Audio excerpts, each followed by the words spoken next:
to Bollywood Spy, and today we have with us super talented Alexx ONell. स्वागत है आपका Bollywood Spy में.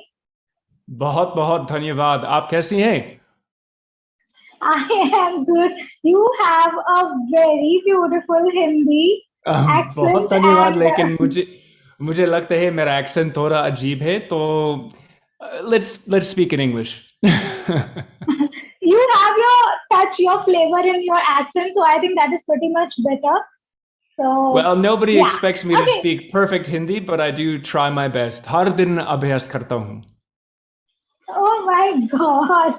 I hope your Abhyas is getting better day by day. So starting with थोड़ा this, थोड़ा Alex.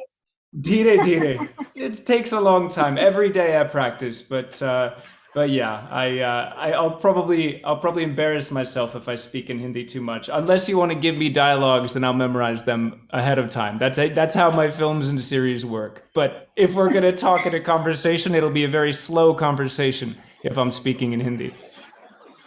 I completely understand. So, Alex, in the very beginning, I would like to know from you that what made you choose Indian cinema? Like you have been born and brought up in foreign, and then you even had jobs there. But what made you choose Indian cinema? Well, Roshni, Indian cinema, I think, chose me in a way. I was in India for something totally unrelated, and this was a long time ago. Keep in mind that my first film was released in 2007. So don't count the years. I don't want to feel old, but it's been a little while since my first film was released. Before I came to India, I was an actor and a musician in the US. I did mostly stage work and television. But when I got to India, friends of mine, and I met some wonderful people right off the bat when I first landed in India. And one of them was working in television commercials and modeling. And she said, there's a requirement. Would you go and would you, do this for me just as a favor, just as a friend? And I did. And that led to my first television commercials, which then led to my first films, Chinikam and Lloyds and Punjab. And then Nach Baliye. And then after Nach Baliye, I embarrassed myself on stage for the entire country. And I think that opened up a lot of opportunities for me because even though my dancing was terrible, I think that I showed people I was willing to give it a try. And now here we are, 40 series and films later, and a lot of very interesting experiences on the journey that brought me here. Yes, it does. And in fact, speaking about your other films, Chini Kam, and then you have done a number of films also in Hindi, I would say, and even in South industry, you have worked quite a few. And your last project, Ruhi, your on-screen presence was truly appreciated. So, how far this journey has been for you? Oh, it's been an incredible journey, both in distance, but also in the depth of experience. You mentioned yourself that I've done a lot of work in the South. In fact, we're celebrating the 10th anniversary of a film called Urmi. That was a Santosh Yes. Sivan film. It starred myself in my first double role with Prabhudeva, Prithviraj, Vidya Balan, Janilita D'Souza. Such amazing actors to work with, and Santosh is, I've said it before, he's the Steven Spielberg of Indian cinema. So, some work in the South. Amy Jackson's first film, Madrasa Putnam, it was me, her, and a guy named Arya, who's also an amazing actor. And then obviously all this work in Hindi. If you had a chance to see Ruhi, I'm glad you did.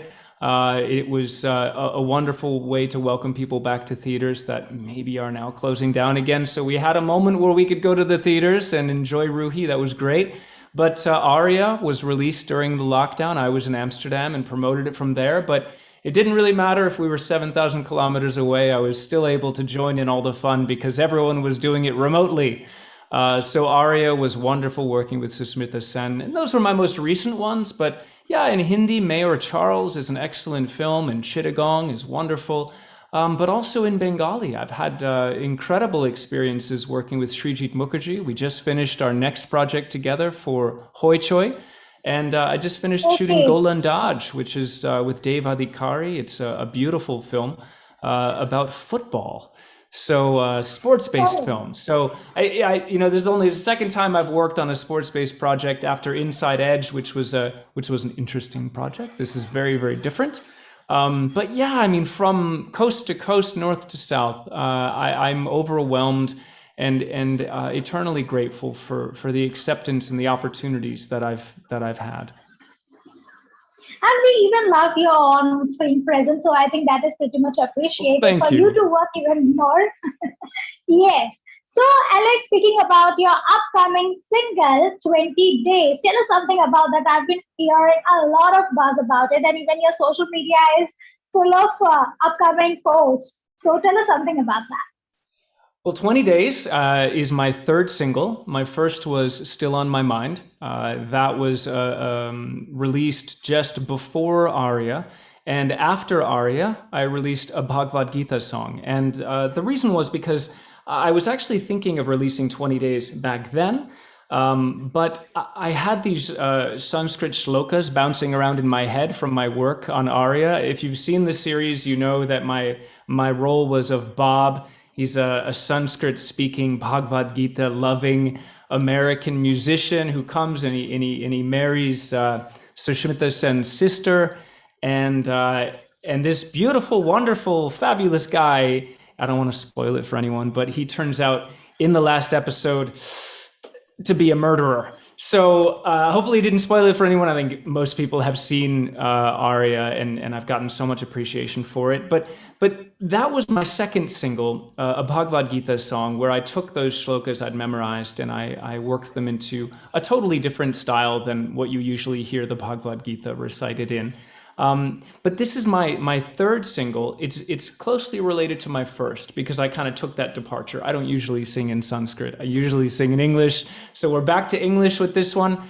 20 Days, like all of my music, is about personal experience. It is like taking a page out of my diary.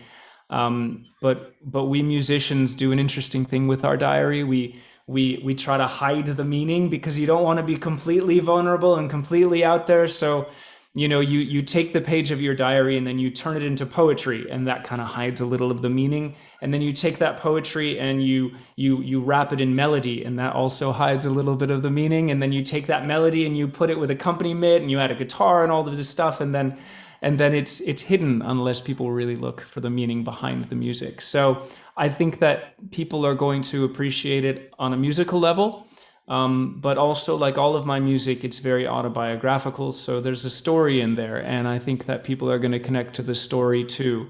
Just like with Still on My Mind, I was looking back at relationships in the past and maybe taking a bit of responsibility for what went wrong and asking what was it all about.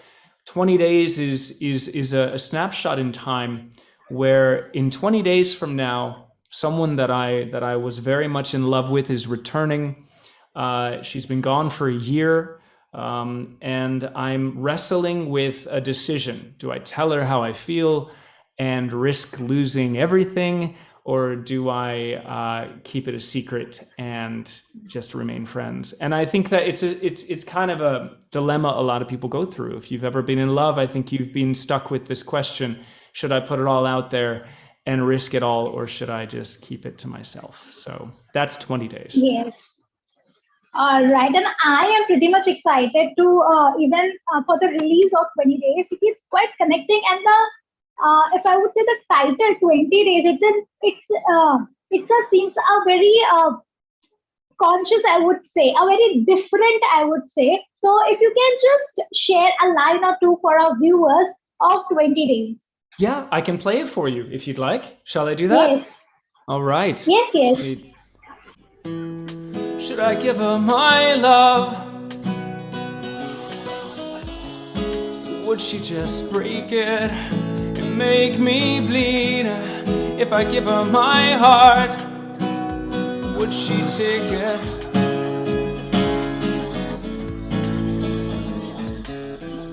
Well, I can't fall apart. Oh, no. 'Cause she would just hate it and see through me. If I give it my all, would we make it? I can't fall apart. I can't fall apart. When she comes, I can't fall apart.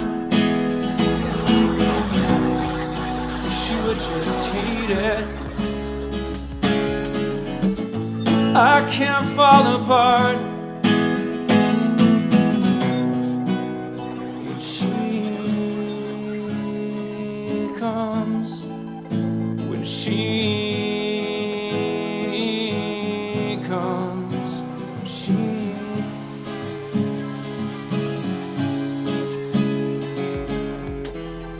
should I give her my heart? Or would she just break it and make me bleed? If I give her my love, would she take it?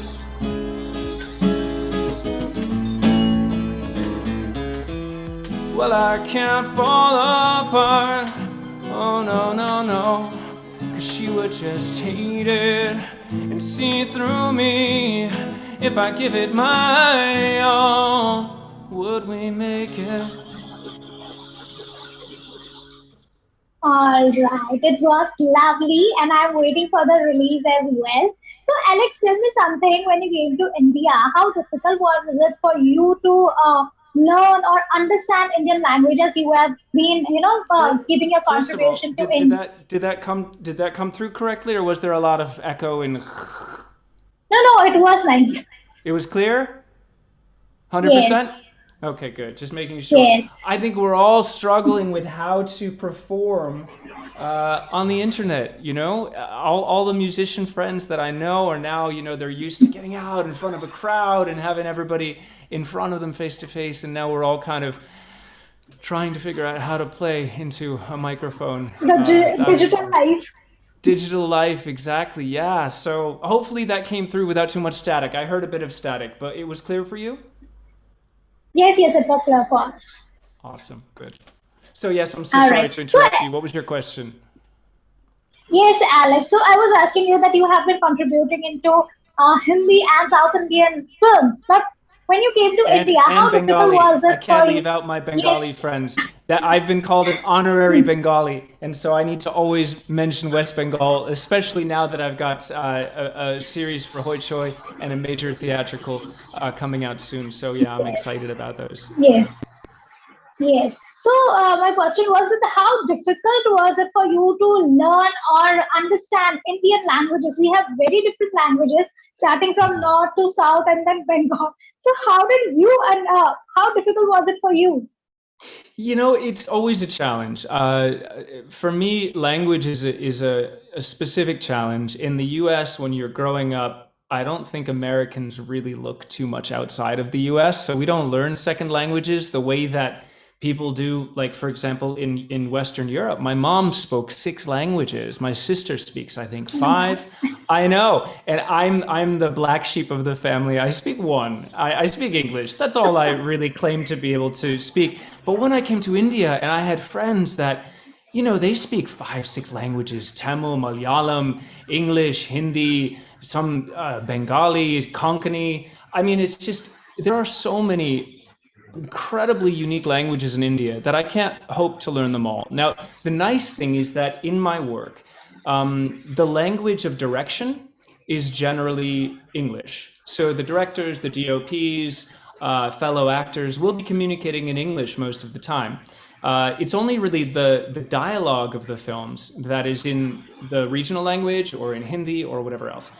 So I'm never really expected to speak perfect Hindi, which is great, but I do try my best because I never want the viewer to kind of be kicked out of the scene, to lose that suspension of disbelief because I get a word wrong or I mispronounce something. So I try to be as perfect as possible. It's never going to be perfect. I know that. I understand it, but I work towards 100%, knowing that maybe I'll get 80 on a good day.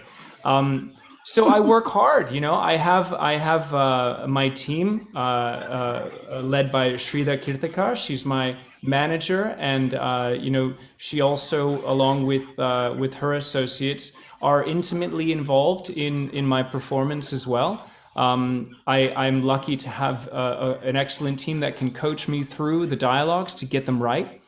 Anyone who knows me knows that I run about 10 kilometers a day. And it sounds crazy, but I'm doing two things at the same time.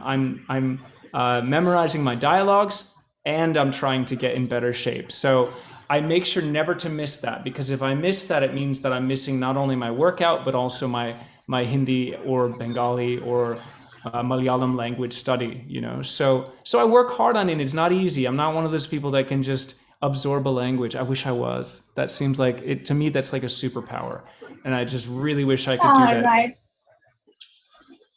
All right. So, Alex, I would want if you can let our viewers know when and where they can see 20 days. Yeah. So 20 Days is releasing on the 2nd of April. It is now through my new distributor called Believe Music. They're out of Paris and they also have an office here in India. It's going to be available in 240 territories all over the world. And I just recently realized that's more than there are countries. 240 territories is a lot. It's on all the streaming sites that you can possibly imagine, from Spotify to Ghana to in Europe, my friends in Western Europe that listen to Tidal and Deezer, and obviously Amazon Music and all of those. But most importantly, closest to my heart is YouTube, because that's where you'll be able to see the music video. It is, I think it's beautiful. I think all artists think that their work is beautiful, but I think it's especially beautiful because it features not only me, but also Shama Sikandar. She was also in Still on My Mind, my first Yes. song and music video. So she's there once again, and I'm eternally grateful for her contribution to the song. So please do check it out on my official YouTube channel. That's Alexx ONell Music on YouTube.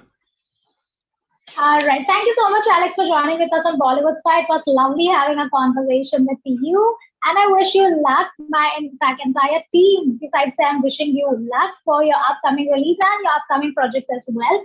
Hope to connect with you again for your upcoming series that you have been mentioning about prior. Thank you so much. Thank you for your time. Thank you, Roshni. I really appreciate this opportunity to talk with you and to reach out to all your followers and fans. You guys are doing a great job, and it's always lovely to be featured alongside your amazing brand. Thank you so much. Bye bye.